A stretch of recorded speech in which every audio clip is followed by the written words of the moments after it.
Morning student. हम आप लोगों को क्लास 12 की बायोलॉजी पढ़ाने जा रहे हैं, जिसमें आज का टॉपिक है क्रोमोसोमल थ्योरी ऑफ इनहेरिटेंस। आप लोगों को बताना है कि क्रोमोसोमल थ्योरी ऑफ इनहेरिटेंस क्या है। वंशागति का क्रोमोसोम सिद्धांत। वंशागति का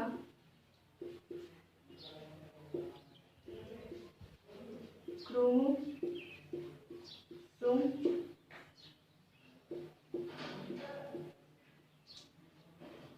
सिद्धांत। तो वंशागति का क्रोमोसोम सिद्धांत किसने दिया था? आपको यही जानना है कि वंशागति का क्रोमोसोम सिद्धांत किसने दिया। तो नागेली ने वंशागति का क्रोमोसोम सिद्धांत सबसे पहले नागेली ने सन 1842 में इसे देखा था। किसको देखा था?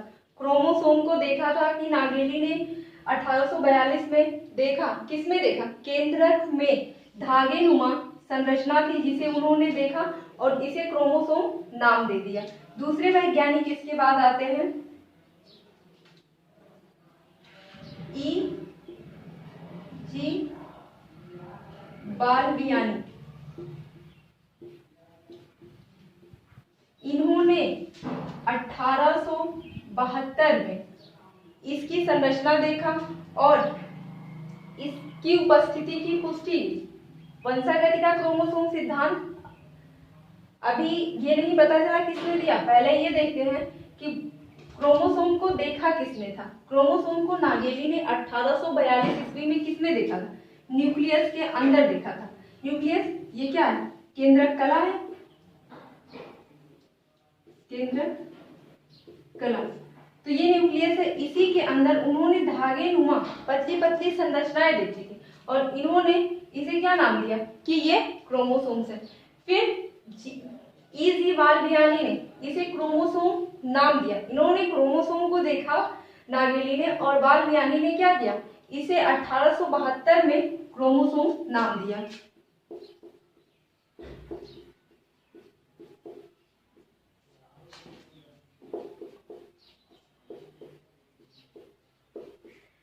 फिर इसके बाद वाल्डेयर आते हैं। वाल्डेयर ने 1888 में वाल्डेयर ने 1888 में बताया कि ये क्रोमोसोम है और इन्होंने क्रोमोसोम सिद्धांत दिया। किसने दिया? वाल्डेयर ने दिया। इसके बाद आता है गुणसूत्र प्रारूप क्या है। अब तो क्रोमोसोम यानी गुणसूत्र आपको बता दिया गया कि वंशागति का क्रोमोसोम सिद्धांत सबसे पहले नागेली ने देखा, बालबियानी ने इसे क्रोमोसोम नाम दिया और वाल्डेयर ने क्रोमोसोम का सिद्धांत दिया। अब आपको पढ़ना है कि गुणसूत्र प्रारूप क्या होते हैं।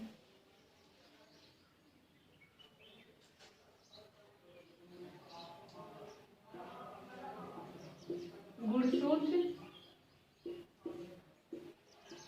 प्रारूप, तो गुणसूत्र प्रारूप किसे कहेंगे? किसी एक जीव या जाति में, किसी एक जीव या जाति में क्या होंगे? अलग अलग संरचना,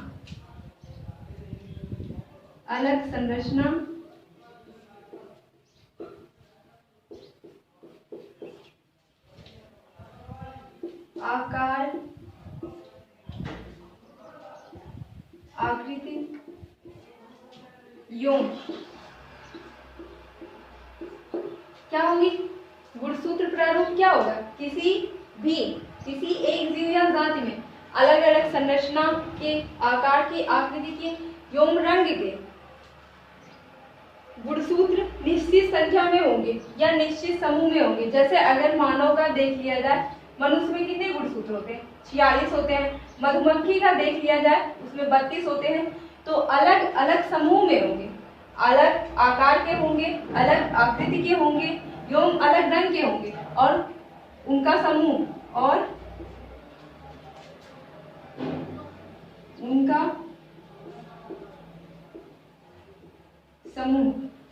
क्या होगा, एक निश्चित, तो उनका समूह निश्चित होता है, तो उसी को क्या कहते हैं, उसी को गुणसूत्र प्रारूप कहते हैं। जैसे मनुष्य में कितने गुणसूत्र होते हैं, 46 होते हैं।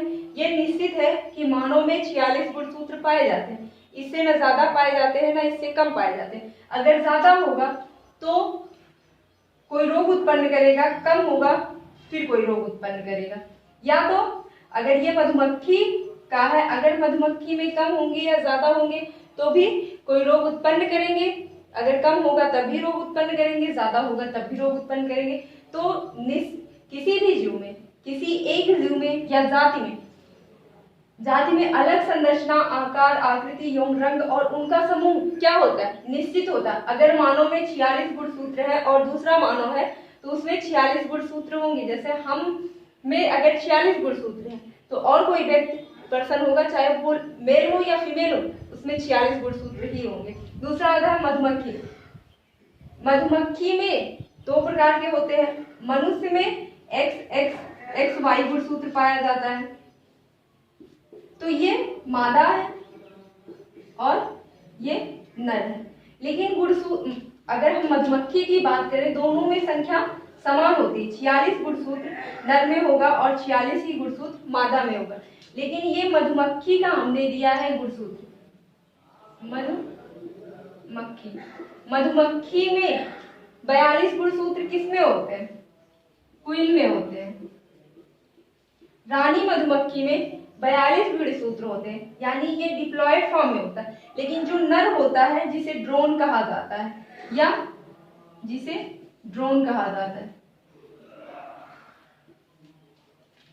इसमें हेप्लॉयड संख्या में होंगे, इसमें 16 गुणसूत्र होंगे। तो किसी भी जीव में गुणसूत्र प्रारूप अलग होंगे, लेकिन अगर एक ही समूह के जीव हैं, अगर मनुष्य हैं, तो उनमें 46 गुणसूत्र ही होंगे और निश्चित होंगे, और उनकी संरचना, आकार, आकृति निश्चित होगा, विदाउट कि किसी वो रोग से ग्रसित हो।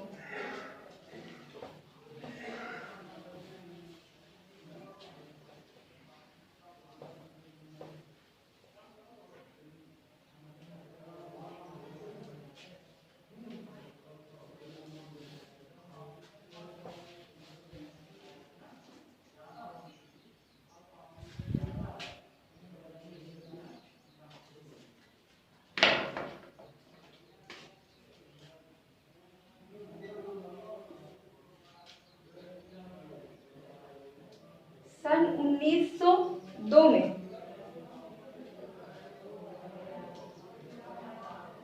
सटन तथा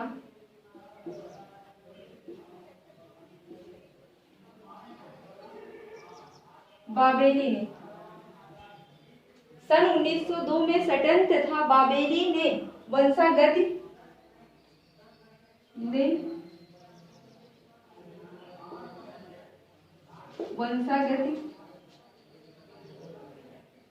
गुणसूत्र का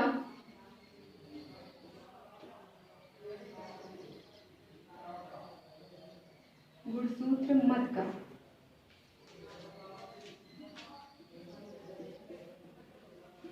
प्रतिपादन किया। सन 1902 में एक वैज्ञानिक सटन थे और दूसरे बाबेली थे। उन्होंने वंशागति गुणसूत्र का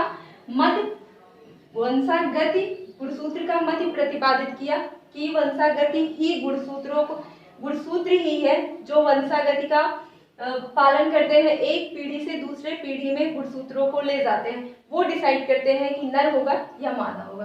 अब आपको पढ़ना है वंशागति, आपको पढ़ना है लिंग निर्धारण। लिंग निर्धारण की प्रक्रिया क्या होती है? लिंग निर्धारण, सेक्स डिटर्मिनेशन।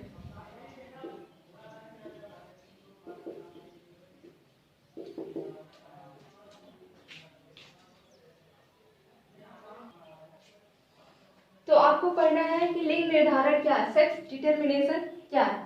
तो लिंग निर्धारण वह प्रक्रिया है जिसके द्वारा सुनिश्चित होता है प्राणी में जो उससे नया प्राणी उत्पन्न होगा वो नर होगा या मादा होगा। लिंग निर्धारण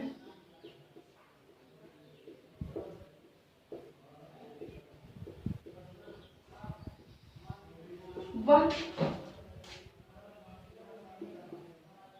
प्रक्रिया है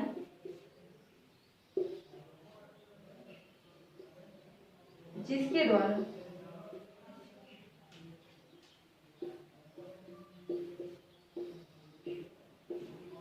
यह सुनिश्चित होता है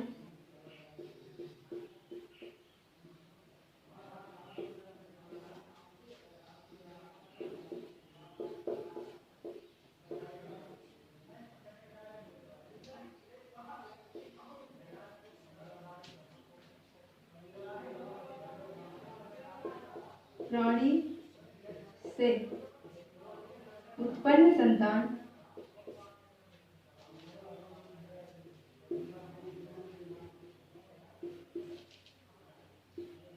नर या मादा होगा। तो सेक्स डिटरमिनेशन की प्रक्रिया क्या है?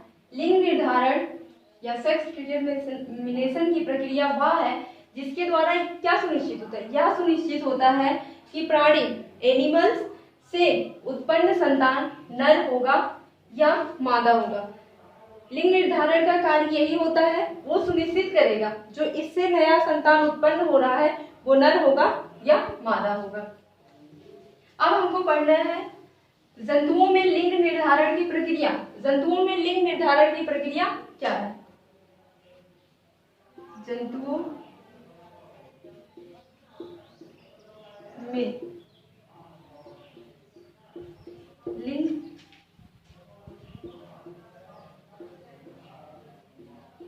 निर्धारण की प्रक्रिया।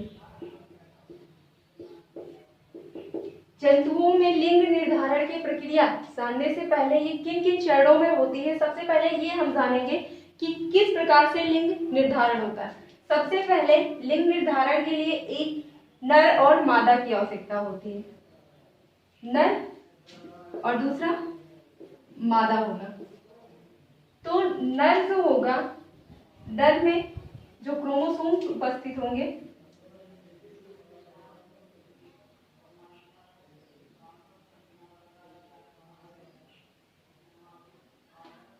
एक्स वाई, सबसे पहले मादा और नर। मादा युग्मक और ये नर युग्मक। तो नर मादा युग्मक कहाँ से आएगा?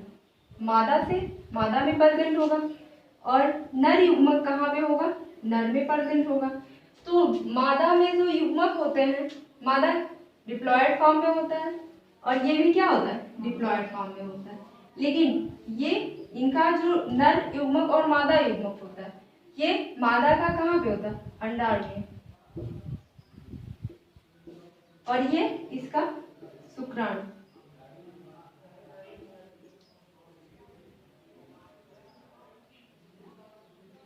ओवम और स्पर्म।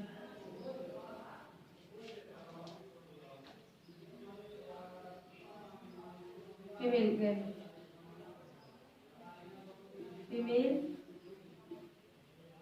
गैमेट। और ये क्या होगा?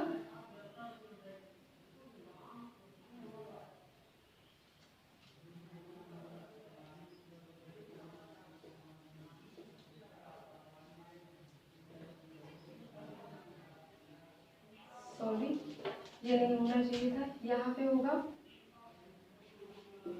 फीमेल और यहाँ पे क्या होगा? मेल। मेल में, फीमेल में क्या होता है? अंडाणु होगा, और फीमेल में क्या, सॉरी, फीमेल में क्या होगा? अंडाणु उपस्थित होगा, और मेल में शुक्राणु, स्पर्म उपस्थित होगा। और जब ये दोनों मिलेंगे तो क्या बनेगा? जाइगोट बनेगा, यूग्नस बनेगा।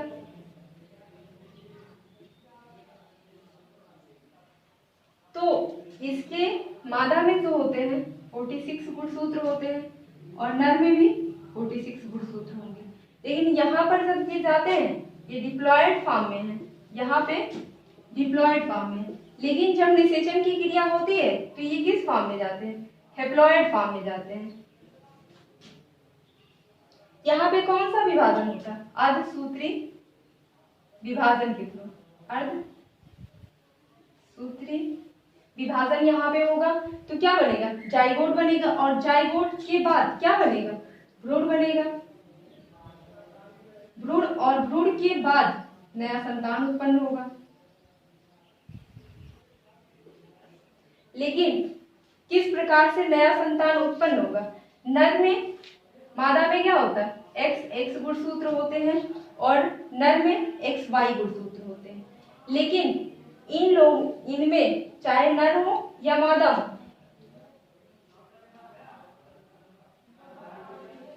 ऑटोसोम गुणसूत्र XX ही होते हैं। दोनों में जो 44 गुणसूत्र होते हैं या आप बोल सकते हैं जो 22 जोड़ी गुणसूत्र होते हैं, दोनों में समान होते हैं। इसे आप कायिक गुणसूत्र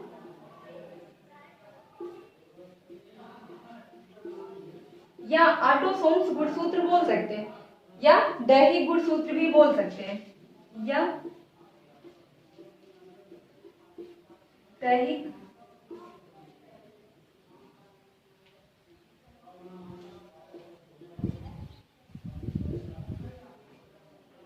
गुणसूत्र। और इसमें लिंग गुणसूत्र जो होता है, लिंग जो एक जोड़ी बचता है 44 के बाद जो एक जोड़ी गुणसूत्र बचता है वही क्या होता है? लिंग गुणसूत्र होता है। वही लिंग का निर्धारण करता है कि नर उत्पन्न होगा या मादा उत्पन्न होगा। एक बार हम इसे फिर से आप लोगों को बता दे रहे हैं। मादा में कितने गुणसूत्र होते हैं? 46 गुणसूत्र होते हैं और नर में भी 46 गुणसूत्र होते हैं। तो ये किस फॉर्म में? डिप्लॉयड फॉर्म में होते हैं। जोड़ी 43 जोड़ी गुणसूत्र इसमें होते हैं और 23 जोड़ी गुणसूत्र इसमें होते हैं। लेकिन 22 जोड़ी जो गुणसूत्र इनके होते हैं ये कायिक गुणसूत्र होते हैं या दैहिक गुणसूत्र होते हैं।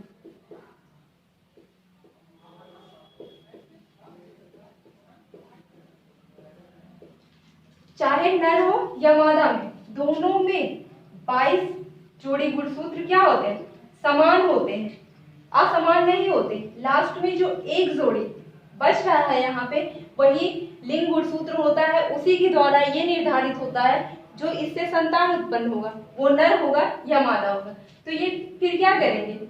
मादा में अंडाणु रहता है और नर में क्या रहते हैं? शुक्राणु उपस्थित रहते हैं। ये दोनों क्या करेंगे? अर्धसूत्री विभाजन करेंगे और अर्धसूत्री विभाजन करने के बाद ये जाइगोट का निर्माण करेंगे, युग्नज का निर्माण करेंगे और युग्नज बनने के बाद क्या होगा? भ्रूण बनेगा, इम्ब्रियो बनेगा, इम्ब्रियो के बाद नया संतान उत्पन्न होगा, जनरेशन नहीं आएगी। तो आपको ये जानना है कि कौन से ऑटोसोम्स गुणसूत्र होते हैं और कौन से एलिलोसोम गुणसूत्र होते हैं। तो मनुष्य में 46 गुणसूत्र होते हैं। 46 गुणसूत्र में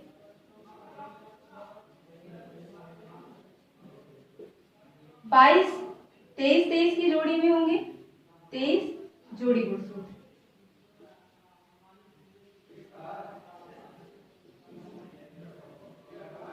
22 जोड़ी जो गुणसूत्र होते हैं, 22 जोड़ी गुणसूत्र ऑटोसोम्स होते हैं और जो एक जोड़ी गुणसूत्र बचता है वो लिंग गुणसूत्र होता है। उसी के द्वारा निर्धारित होता है कि जो नया संतान उत्पन्न होगा वो कौन सा होगा? नर होगा या मादा होगा।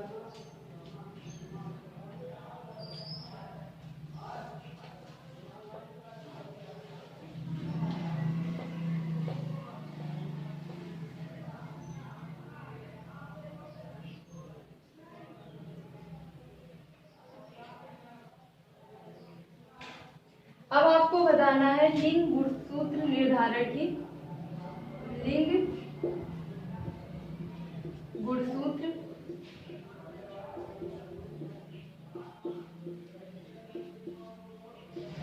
निर्धारण की क्रियाविधि।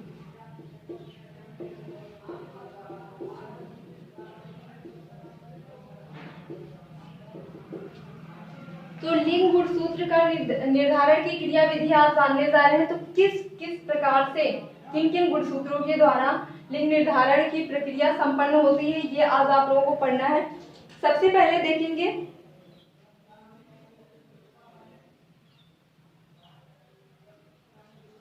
लिंग गुणसूत्र निर्धारण की प्रक्रिया। सबसे पहले क्या होता है, एक्स लिंग गुणसूत्र निर्धारण की क्रियाविधि आप बोल सकते हैं कि निम्नलिखित होती है। निम्नलिखित होती है। निम्नलिखित होने का मतलब ये है, अगर 3 से ज्यादा हो जाता है तो उसे बोला जाता है कि ये निम्नलिखित है। इसमें सिर्फ 4 प्रकार के गुणसूत्र निर्धारण की क्रियाविधि होती है। पहला होता है एक्स वाई द्वारा गुणसूत्र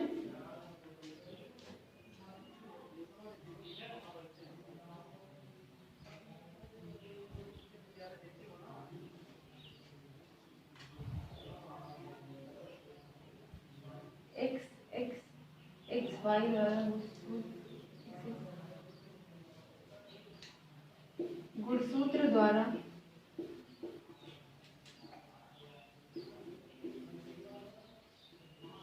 लिंग निर्धारण की लिंग निर्धारण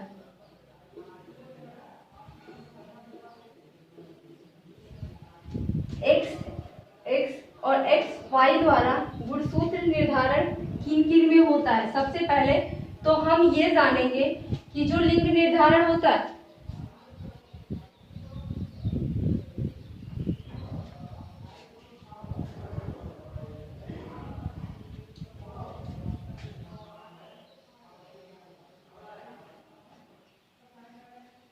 इसको आप लिख सकते हैं लिंग निर्धारण की क्रियाविधि। लिंग निर्धारण की क्रियाविधि। तो लिंग निर्धारण की क्रियाविधि निम्नलिखित है। पहला आता है एक्स तथा एक्स वाई द्वारा लिंग निर्धारण। एक्स तथा एक्स वाई गुणसूत्र द्वारा लिंग का निर्धारण। तो आप देखेंगे ये जो होता है इसका एग्जाम्पल कौन कौन है। एक्स तथा एक्स वाई द्वारा गुणसूत्रों का निर्धारण किसमें होता है, मनुष्यों में होता है, मनुष्यों में तथा ड्रोसोफिला में होता है, ड्रोसोफिला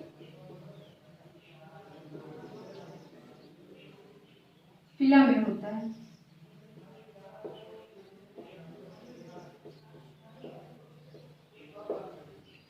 तो एक्स तथा एक्स वाई गुणसूत्र द्वारा लिंग का निर्धारण मनुष्यों में तथा ड्रोसोफिला में होता है।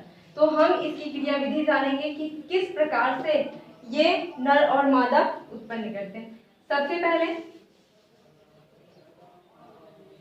एक्स ये किस प्रकार का नर है, नर गुणसूत्र है, और ये एक्स मादा है, एक्स मादा गुणसूत्र है, और एक्स वाई क्या है, नर गुणसूत्र है। तो ये क्या होंगे, इसमें अर्धसूत्री विभाजन होगा, और जब इसमें अर्धसूत्री विभाजन होगा तो दोनों क्या होंगे, हेप्लॉयड फॉर्म में हो जाएंगे। डिप्लॉयड फॉर्म से किसमें हो जाएंगे, हेप्लॉयड फॉर्म में हो जाएंगे। और फिर इसमें भी क्या होगा, अर्धसूत्री विभाजन होगा, और अर्धसूत्री विभाजन के द्वारा ये दोनों अलग हो जाएंगे। अब हम इसका क्या करवाएंगे, एक दूसरे के साथ इसको मिला के ये बताएंगे कि संलयन कराएंगे कि किस प्रकार से नर और मादा उत्पन्न होते हैं। तो मादा का नर से क्या होगा, एक्स गुणसूत्र होंगे, फिर मादा का नर से कराएंगे, XY उत्पन्न होगा। फिर मादा का नर से करवाएंगे XX, और फिर इसके बाद XY उत्पन्न होगा। तो अब हमको ये देखना है कि हमने जब अर्धसूत्री विभाजन के द्वारा फिर ये क्रॉस करवाया तो कितने नर उत्पन्न हो रहे हैं और कितने मादा जाति के उत्पन्न हो रहे हैं। तो XX कौन से हैं? ये मादा, जो चाहे मनुष्य का हम करा रहे हो चाहे ड्रोसोफिला का करवा रहे हो, दोनों में XX तथा XY द्वारा गुणसूत्रों का निर्धारण होता है। तो क्या उत्पन्न हुआ? मादा XY नर, फिर मादा, फिर क्या उत्पन्न हुआ? XY नर। तो क्या है, अगर 100 देखा जाए तो 100 में से 50% नर है और 50% मादा है।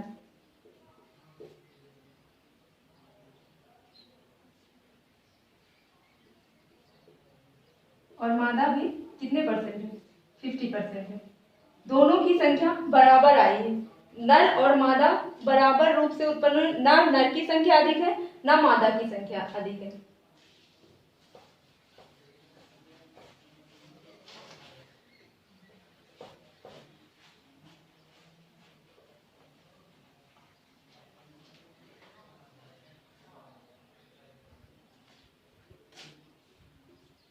दूसरा आता है XX या X0 भी बोल सकते हैं, या XO द्वारा गुणसूत्र द्वारा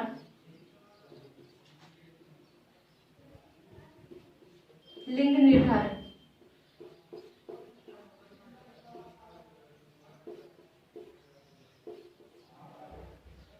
तो सबसे पहले देखना है कि XX तथा X0 या X गुणसूत्र द्वारा लिंग निर्धारण किन किन में होता है।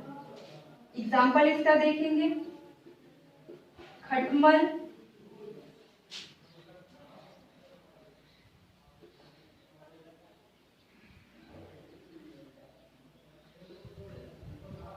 टिड्डी। XX तथा X0 द्वारा गुणसूत्र का निर्धारण किस में होता है? खटमल में होता है, टिड्डी में होता है, और कुछ कृमि। कृमि किसे कहते हैं? कृमि जो हमारे आंत में पाए जाते हैं उन्हीं को कृमि बोल रहे हैं। तो ये XX तथा X0 का लिंग निर्धारण किस प्रकार होता है गुणसूत्र द्वारा, ये आपको समझना है। XX क्या है? मादा है। दूसरा X0 क्या है? नर है। इन दोनों में क्या होगा? अर्धसूत्री विभाजन होगा। XX और ये X0 बनाएंगे, इसका इससे करवाएंगे X बना, इसका इससे करवाएंगे X0 बना, और इसका इससे करवाएंगे XX बना, और फिर इसका इससे करवाते हैं X0 बना। तो इसमें XX क्या है? मादा है, और X0 क्या है? नर है। फिर ये मादा है और ये नर उत्पन्न हुआ। आप इसको एक विधि से और भी दर्शा सकते हैं।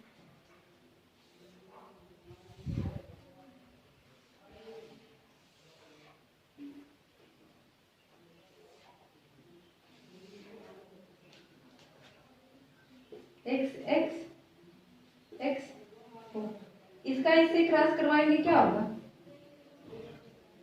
XX होगा, इसका इससे क्रॉस करवाएंगे XX होगा, और फिर इसका इससे क्रॉस करवाएंगे XO होगा, फिर इसका इससे क्रॉस करवाएंगे XO होगा।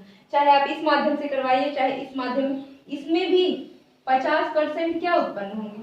नर उत्पन्न होंगे, और 50% मादा उत्पन्न होंगे।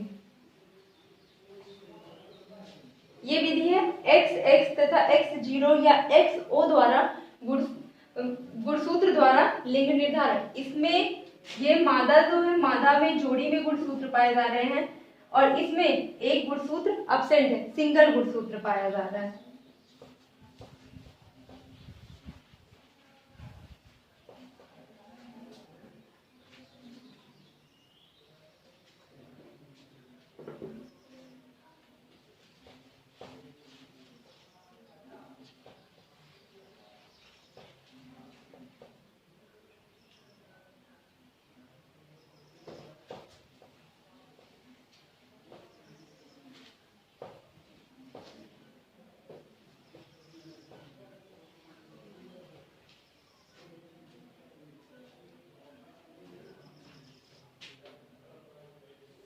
अब तीसरी विधि आती है जेड जेड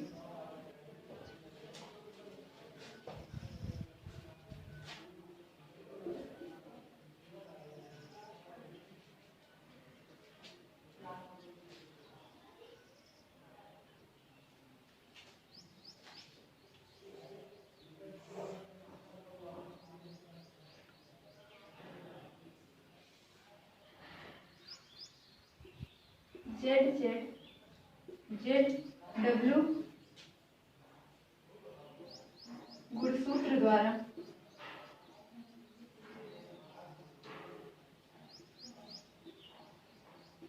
लिंग निर्धारण।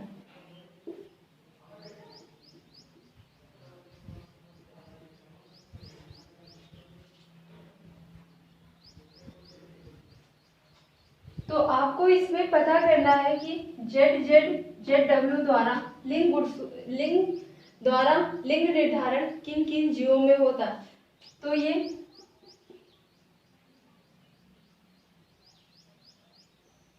मछली,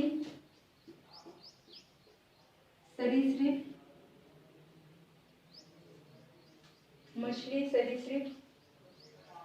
तथा कीटों में होता है। जेड जेड तथा जेड डब्ल्यू गुणसूत्र द्वारा लिंग निर्धारण मछलियों में होता है, सरीसृपों में होता है तथा कीटों में होता है। तो ये क्या है, नर है और दूसरा मादा है। आपको बताया गया था समयुग्मजी किसे कहते हैं, विषम युग्मजी किसे कहते हैं। नर क्या है, यहाँ पे समयुग्मजी है और मादा विषम युग्मजी है।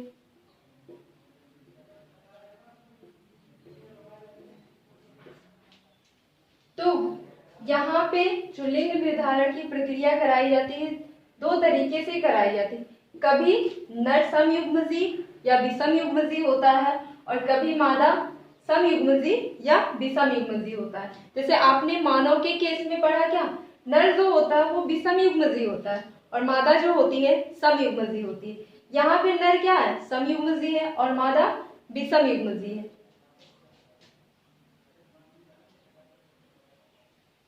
जेड डब्ल्यू और जेड जेड इनका अर्थसूत्री विभाजन होगा, जेड डब्ल्यू बनेगा और फिर इसमें जेड जेड बनेगा।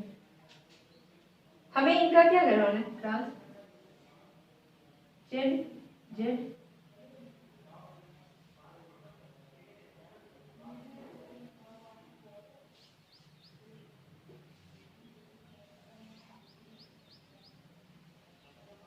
Z Z Z W Z W. क्या होगा, 50% नर उत्पन्न हो रहे हैं और 50% मादा उत्पन्न हो रहे हैं। ये नर नर और मादा मादा। तो नर यहाँ पे क्या है, नर यहाँ पे समयुग्मजी है और मादा विषम युग्मजी। समयुग्मजी और विषम युग्मजों के गुणसूत्रों द्वारा लिंग निर्धारण कराया जा रहा है। तो क्या 50% नर उत्पन्न हो रहे हैं और 50% मादा उत्पन्न हो रहे हैं, नर और 50% मादा। अब लास्ट आपको पढ़ना है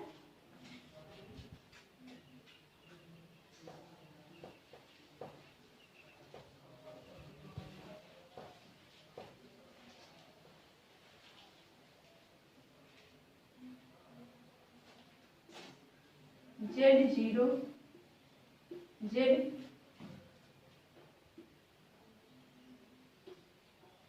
गुणसूत्र द्वारा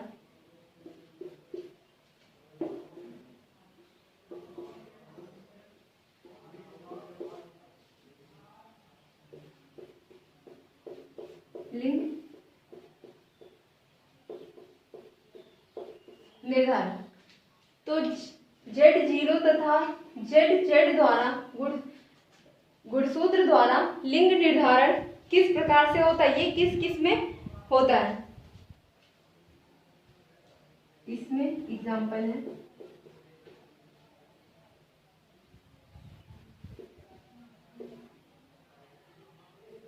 तितली में तथा मॉथ में।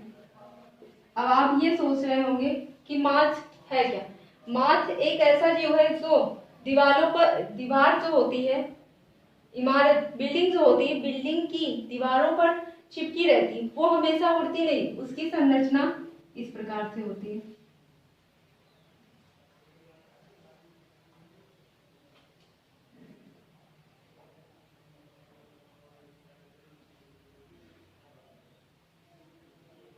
उसकी संरचना इस प्रकार, वो हमेशा दीवार से चिपकी रहती है। तो Z0 तथा Z गुणसूत्र द्वारा लिंग निर्धारण किसमें हो रहा? तितलियों में हो रहा है तथा माछ में हो रहा है। ये क्या है? मादा है और ये नर प्रदंड है।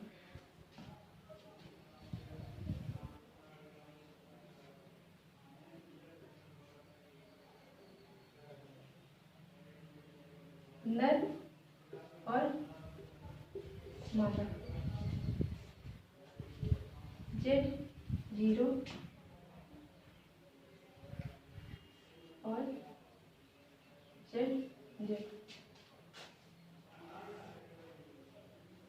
नर उत्पन्न होगा, नर उत्पन्न होगा, मादा उत्पन्न होगी और क्या होगा? मादा उत्पन्न होगा। तो इन 4 विधियों से क्या होता है? लिंग निर्धारण होता है। लिंग निर्धारण की जो क्रिया विधि है वो 4 प्रकार से होती है। पहला x तथा x y द्वारा था। दूसरा x 0 था। तीसरा ZW और Z द्वारा था। और चौथा Z0 और Z द्वारा लिंग निर्धारण होता था। तो इन 4 विधियों द्वारा लिंग निर्धारण की प्रक्रिया संपन्न होती है जंतुओं में।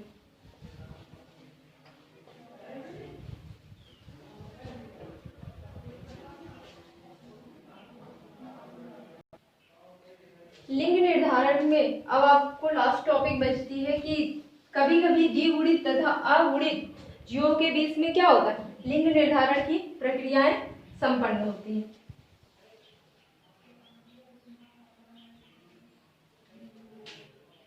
लिंग निर्धारण की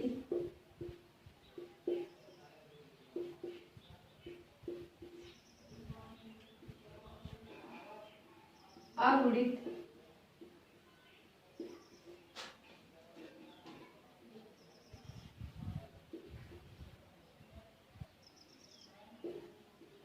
द्विगुणित क्रियाविधि।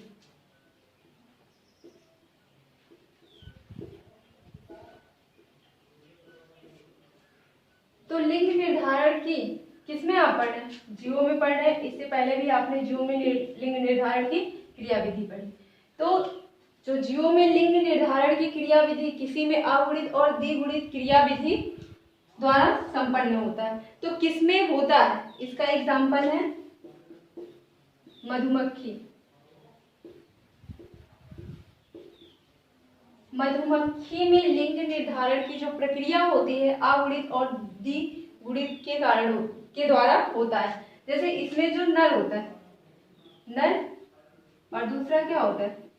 मादा होता है। आप देखेंगे मधुमक्खी जो होती है वो 3 प्रकार से पाई जाती है। जैसे पहली होती है रानी, ये कैसी होती है? डिप्लॉयड फॉर्म में होती है। दूसरा श्रमिक होते हैं, ये भी किस फॉर्म में होते हैं? डिप्लॉयड फॉर्म में। और तीसरा जो होता है वो ड्रोन होता है। क्या होते हैं? ड्रोन। ये किस फॉर्म में पाया जाता है? हेप्लॉयड फॉर्म में पाया जाता है। जो रानी होती है वो डिप्लॉयड फॉर्म में पाई जाती है। जो श्रमिक होता है वो डिप्लॉयड फॉर्म में पाया जाता है। और ड्रोन ये हेप्लॉयड फॉर्म में पाया जाता है। तो इसमें जो रानी, आपको मधुमक्खी में बताया गया था कि 32 गुणसूत्र होते हैं। तो रानी में और श्रमिक में 32 गुणसूत्र पाए जा रहे हैं, लेकिन ड्रोन में कितना गुणसूत्र पाया जा रहा है? 16 गुणसूत्र पाया जा रहा है। तो ये क्या करेंगे? निषेचन की क्रिया, श्रमिक, इनका कार्य क्या होता है? रानी जो होती है, रानी का कार्य होता है छत्ते की रखवाली करना। वो पूरे छत्ते पर क्या करती है? राज करती है। उस पे और कोई मधुमक्खी राज नहीं करती, सिर्फ पूरे छत्ते में सिर्फ एक मधुमक्खी होती है, रानी मधुमक्खी, जो छत्ते को छोड़ के कभी नहीं जाती। और श्रमिक का क्या मतलब होता है? श्रमिक का मतलब होता है श्रम करना या परिश्रम करना। ये क्या करते हैं? इनका कार्य होता है, ये फूलों से रस को चूस कर छत्ते में ले आके डालती हैं। और ड्रोन क्या करता है? ड्रोन भी वहीं पे रहता है, इसका कोई कार्य नहीं होता। ये क्या करता है? मधुमक्खी के साथ लिंग निर्धारण की क्रिया संपन्न करता है, उसके साथ निषेचन की क्रिया करता है। तो नर क्या होगा? हेप्लॉयड फॉर्म में होगा और मादा डिप्लॉयड फॉर्म में होगी। मादा डिप्लॉयड फॉर्म में होगी तो इसमें कौन सा विभाजन होगा? अर्धसूत्री विभाजन होता है, अर्धसूत्री विभाजन।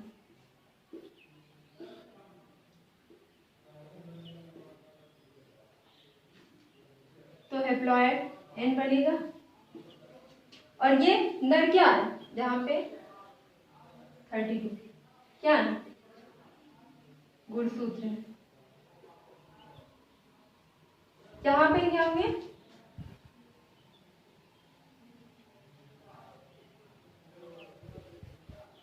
गुणसूत्र। अब ये क्या करेगा?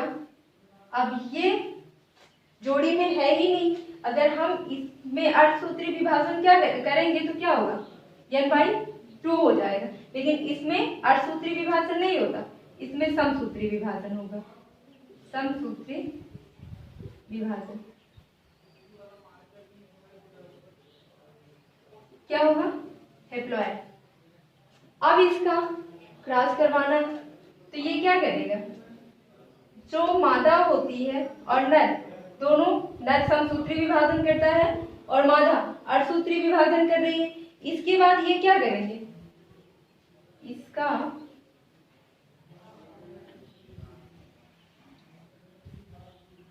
तो क्या बनेगा? 2n बनेगा।